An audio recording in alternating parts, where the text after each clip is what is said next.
What's up, young adult family? Pastor Matthew here. Super excited as we continue the conversation of what the Bible has to say about boundaries. Last week, in our group settings, we talked all about what the Bible has to say about boundaries with our families, and just as we become adults in this 18 to 25-year-old range, our relationship with our parents begins to change, and we start noticing how we're becoming an adult, still needing this relationship with our parents, but then also them having some strong opinions and having some thoughts as to the decisions that we're making that honestly impact our life. And we value that relationship.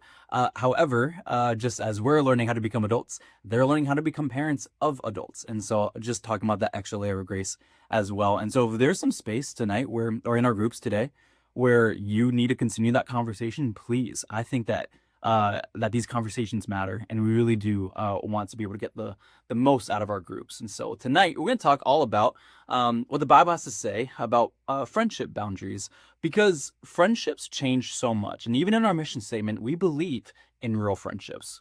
Here in Next Level Young Adults, we exist to help you find real friends, real faith, and real freedom in Christ. And so the first aspect of that is real friends. And here's what is friendships help so much. Our circles help so much in this pivotal time of our lives. And so that's why when you're in college, you see so many people join fraternities or sororities or get plugged into groups or do things because they are looking for life-giving community. And that's what we hope Next Level Young Adults can be for you in the context of these groups. And what does the Bible have to say about friendships? Here is found in Proverbs 13, verse 20. It says this: "Walk with the wise and become wise, for a companion of fools suffers harm."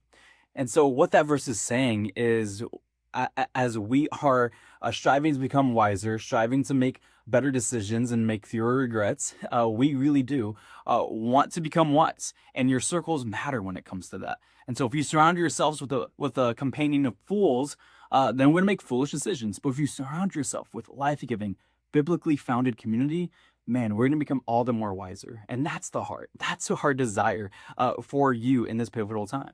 And so I remember when I first became a Christian, I had friends before I knew Jesus. And those friends are still great people today.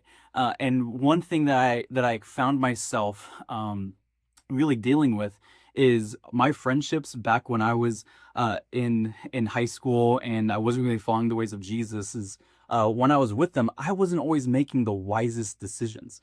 But then when I said yes to a relationship with Jesus, like there was a fire within me to be all that God created me to be, and I realized that my friends around me didn't really share the same values. They wanted me to go and be in certain settings and be in parties and different things like that. That I just I knew weren't bringing the best out of me, and so at the same time, I didn't want to just cut them off. Like they're good people at the end of the day. And so a question I had to ask myself really was, am I allowing them to influence me, or am I influencing them?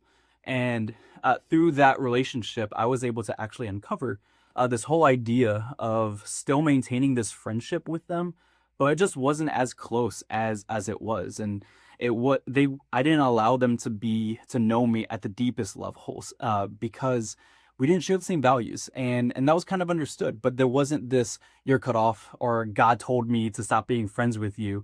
No, that would have been so detrimental. And so what I realized that I can only allow them in to a certain degree. And I did my best to share my faith with them, did my best to bring them to Jesus. And through that, God really used that. And some of them got baptized here. Some of them said yes to a relationship with Jesus, and other friendships kind of fizzled out. And I think all of that is okay. I think at the end of the day, God really desires you to be influenced with the right people.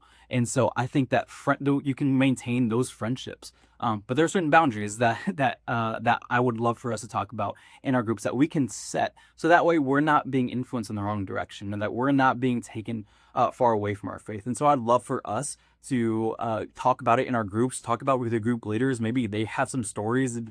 Maybe we can learn from ways that's gone wrong and ways that it's actually worked out. And so I'd love for us to have that conversation. And so I'm going to turn it back to your group leaders to have this conversation about boundaries and friendships. But we'll see you in our young adult sections on Sunday, and we'll see you in our groups next week. We love you guys.